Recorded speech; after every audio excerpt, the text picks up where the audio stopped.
Anastasia Steele, or Anna as she preferred to be called, had been in a relationship with her boyfriend for 3 long years, but he always kept his birthday a secret from the public eye.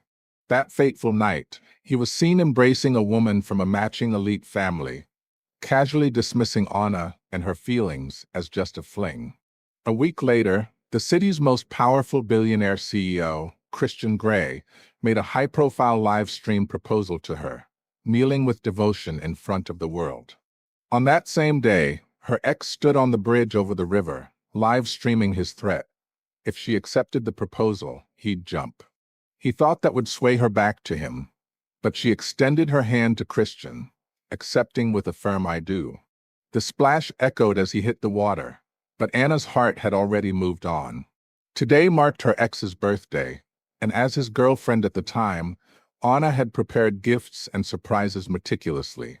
She wanted to reveal her true identity as the heiress to a powerful family, willing to bow to her family's demands and return home just to be with him. Pushing open the door to the private suite in the luxury penthouse overlooking New York City, her smile froze. He lounged in a white shirt, collar unbuttoned lazily, a woman in a white strap dress draped over him, her arms around his neck intimately, as if fastening a necklace. He never liked being touched by others, yet here he was, allowing this stranger to cling so closely. Anna's ears rang as she overheard their whispers. The necklace was a custom design from his true love, and Anna was just a plaything, a coffee shop girl who could never enter his elite world. The woman was decked in Chanel dress, Dior earrings, Bulgari necklace, and a Jaeger LeCoultre watch. A full ensemble worth over $1 million, screaming rich heiress vibes. Her gaze toward Anna held clear hostility, the room's silence mocking Anna's presence. Turning to leave, Anna heard friends urging him to chase her, but no footsteps followed. Outside the upscale club, tears welled up as blinding headlights hit her, sending her crumbling to the ground in sobs. A car door opened, and polished black shoes appeared, along with a white handkerchief embroidered with faint red plum blossoms. Looking up, she met Christian Grey's piercing gaze. The obsessive alpha male, billionaire CEO of a vast empire, unchanged after 3 years, his cold, handsome features exuding untouchable power. He stood there, his possessive husband instincts kicking in even then, his long fingers offering the handkerchief. Despite her messy, tear-streaked face, he gazed at her with a softness that contradicted his icy exterior.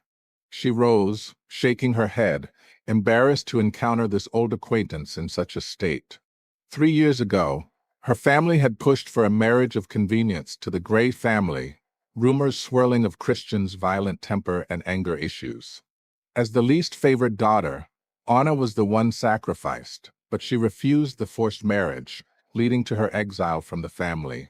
She fled to a small town, opening a coffee shop where she met her ex, sunny, charming, full of adventures like midnight drives to mountaintops for sunrises or spontaneous beach trips. He'd race back with medicine when she was sick, surprise her with gourmet ads turned reality, nuzzle her neck calling her his baby girl, whispering how much he missed her even when she was right there. But now those whispers seemed meant for another. Her ex's voice finally called out behind her, but she wiped her tears and walked away. He grabbed her wrist roughly, irritated, demanding she stop making a scene on his birthday. His white moonlight had returned, yet Anna's departure panicked him. He assumed a simple coffee shop girl wouldn't dare leave a rich heir like him. But Anna turned, calling it quits. The woman approached elegantly, reminding him of Anna's reddened wrist, positioning herself as the true girlfriend. Christian's magnetic voice cut in, claiming Anna had more important matters, his dominant presence overwhelming the scene like a mafia boss surveying his territory. His high-tailored suit radiated authority, dwarfing her ex's lazy rich boy vibe. Her ex demanded to know who Christian was. Christian glanced at Anna with depth she couldn't fathom, and in a rush of revenge and jealousy, she declared him her pursuer. Regret hit instantly. This was the man she'd fled 3 years ago. But Christian rolled with it, his low voice laced with amusement. They drove off in his Maybach, leaving her ex fuming as he returned inside with the other woman. Heart aching from 3 years wasted, Anna mocked herself for even considering returning to her family to match his status. Christian thanked her for the earlier help, but she asked to be dropped off, pain overwhelming. Yet he insisted on dinner, his jawline tightening under passing streetlights, his deep eyes locking on her red-rimmed ones in the luxury car's intimate cabin. They dined late at a Michelin three-star restaurant, where he summoned the chef personally for exquisite dishes. Anna's fear lingered. Rumors painted him as the grumpy sunshine type with violent tendencies, an age gap adding to the intimidation. She wondered if he'd snap, flipping the table in rage. He noticed her unease, stating it plainly, his gaze piercing through her facade. Elegantly setting down his utensils, he asked why she'd rather sever family ties than marry him in this enemies-to-lovers twist. Anna fidgeted, admitting she didn't want a loveless union with someone so cold. In a flash, he clutched his chest, sweeping dishes to the floor in a crash, grabbing her wrist fiercely, pulling her into the car where his attack subsided after medication. Exhausted, she slumped on the penthouse sofa, checking her phone. No messages from her ex, who was likely celebrating wildly. In the suite, friends teased him into a duet with his true love, their harmony like a prince and princess. But midway, he passed the mic unsettled. Later, drunk, she clung to him, begging him to take her home, whispering marriage proposals from 3 years ago. He hesitated, dropping her off without commitment. A server returned Anna's forgotten gift, a shattered jar of colorful black stars, 999 of them, symbolizing eternity. He'd mocked handmade gifts as outdated, preferring luxury, but now it lay broken. Dismissing it as trash, he decided to end things with Anna via a payoff the next day, focusing on his returned love. Anna woke to Christian draping a blanket over her, thanking her again. She insisted they were even, struggling to leave, but numbness from sleep made her stumble into his firm chest, their breaths mingling intimately in the reflective glass. She apologized profusely, fearing his touch-her-and-I reputation. He sighed softly, offering to drive her back to the coffee shop. There, the woman from before appeared, flaunting Hermes, Chanel, and Patek Philippe, ordering coffee while bragging on the phone about dinner plans with Anna's ex. Taunting Anna as a mere substitute. She revealed every gift. The Chanel necklace, French wines, foie gras, champagne roses, was meant for her, even the nickname stemming from shared names. Leaving a card with $2 million as compensation, she sped off in her red Ferrari. Anna stared at the card, shattered, when her phone rang. Her grandmother had a stroke. Rushing back, the hospital reeked of disinfectant. Grandmother's eyes lit with love, forgiving Anna's stubbornness, revealing the exile was a ploy. But calls from her ex persisted. She hung up repeatedly. In the elevator, Christian appeared in black suit and navy shirt, his presence commanding. They exchanged greetings awkwardly, but he held the door, mentioning the inevitable marriage of convenience between families. Anna learned her exile was known to him, and he advised against returning home now, as the selection was nearing. She's mine. Every breath she takes belongs to me. No one else will claim her in this dark romance. Kneeling in the family ancestral hall, Anna apologized sincerely, vowing to uphold family duties for her aging grandmother's sake. 3 days later, no marriage news, but rumors swirled of the Grey Patriarch's critical illness needing a Joy Rush bride. Anna visited daily, switching to a local number. Grandmother asked if anyone troubled her. Anna evaded, noting the illness might delay the forced marriage. Then Christian arrived with a fruit basket, visiting smoothly, his black suit melting hearts. Chatting briefly, he asked Anna to escort him out. At the stairwell, he mentioned her return to the family, his info network impressive. Stammering, she affirmed staying for grandmother. He dropped the bomb. They were matched, fated by masters as a perfect pair. Anna interrupted, accepting without refusal this time, fearing permanent exile. His gaze deepened, making her tremble. His violent reputation loomed. Blurting about his illness, silence fell, awkward until she backed away, nearly tumbling downstairs. He caught her, their lips brushing accidentally, noses colliding in a spark. Blood trickled. He wiped it tenderly with his handkerchief, tense and focused, admitting his non-hereditary condition, offering medical reports. This age gap dominant submissive dynamic felt surreal, but reports confirmed his anger issues nearly cured, heart condition managed. Family approved the marriage eagerly. Grandmother sighed but accepted. Traditional rituals followed, betrothal gifts exchanged. 6 days later, Anna returned to the small town to handle her coffee shop. The night before, invited to a gray family banquet in opulent halls with crystal chandeliers and flowing champagne, she sought solitude. Overhearing her ex inquiring about her, dismissing her as easily bought off with 2 million, rage bubbled. Christian entered through a side door, his suit impeccable, features godlike. As half engaged in this marriage of convenience, Anna took his hand, but her ex burst in, grabbing her wrist angrily, demanding explanations.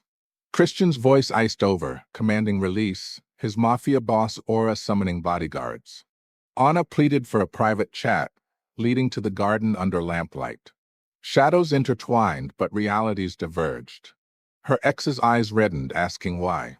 Anna laughed bitterly, listing how every gift flower, even her name, was a substitute for his true love. Silence confirmed it all. He'd pursued her to forget, but replicated everything. Tears threatened.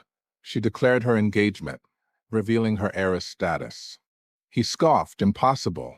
The match was for a true heiress. But she was that woman.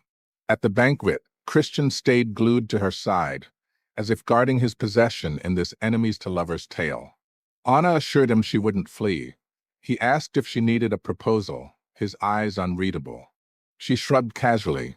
Back in town, finalizing the shop transfer took days.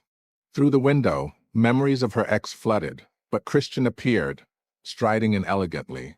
He invited her to a banquet that evening.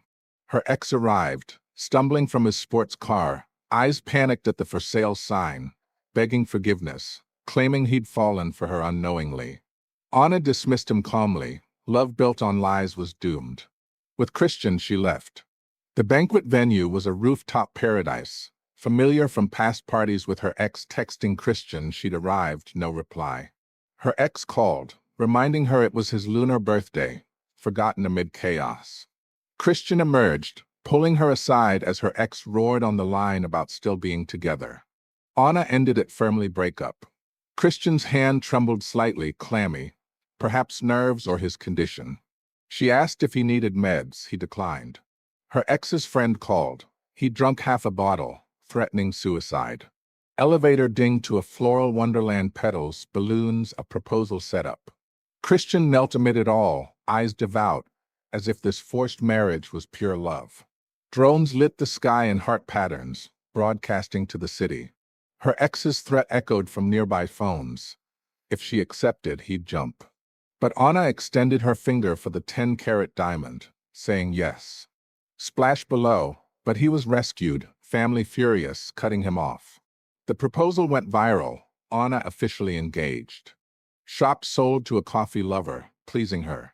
A month later, with the patriarch unwell, they married swiftly. No objections. Wedding day, the other woman crashed, apologizing insincerely, likely due to business ties. Anna dismissed her coldly. They weren't meant to cross paths. Christian entered in white tux, features softened with joy, radiating new heights of handsomeness. He approached confidently, asking if she was ready, their proximity sparking heat. The lavish ceremony hit headlines, Christian's high-profile style proclaiming ownership. Honeymoon in Maldives, water villa, blue skies, private infinity pool. Alone for days, potential awkwardness loomed.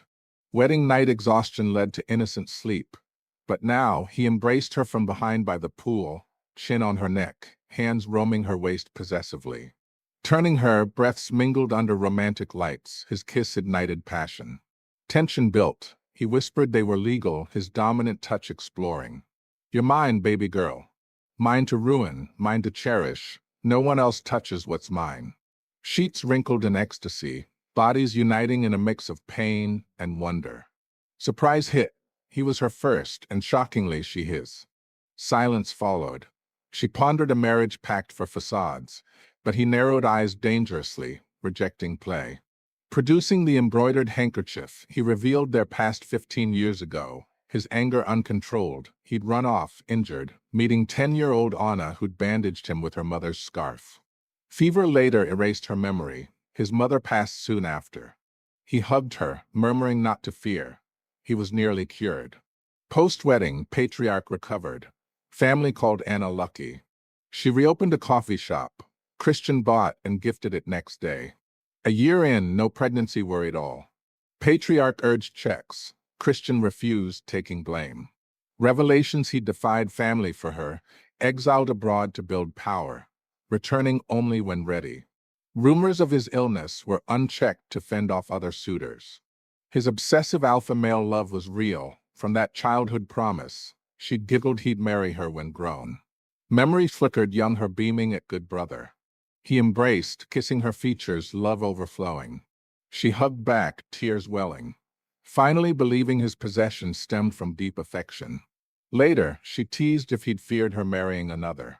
He admitted engineering events, knowing her ex's flaws, releasing info to bring the rival back, ensuring his victory. Confidence absolute she wouldn't marry elsewhere. Another year, Anna got pregnant, the heir arriving amid joy. Christian's actions screamed devotion. No one dared pressure her. Sleepy during pregnancy, shop visits lessened. One day, spotting her ex in the corner, sipping coffee monthly as a regular. They exchanged long time no see, his gaze on her bump, conversation dying. He mentioned his upcoming marriage of convenience to an overseas woman, fate of elites. Christian entered, carrying fresh pastries, ignoring the ex, doting on Anna as his little wife. The ex left hastily, eating sweets, their eyes locked in unspoken love. At the heir's month-old party, Christian went lavish again. Media buzzed their family photo radiated happiness. Another headline, her ex in tabloids, open non-monogamous marriage.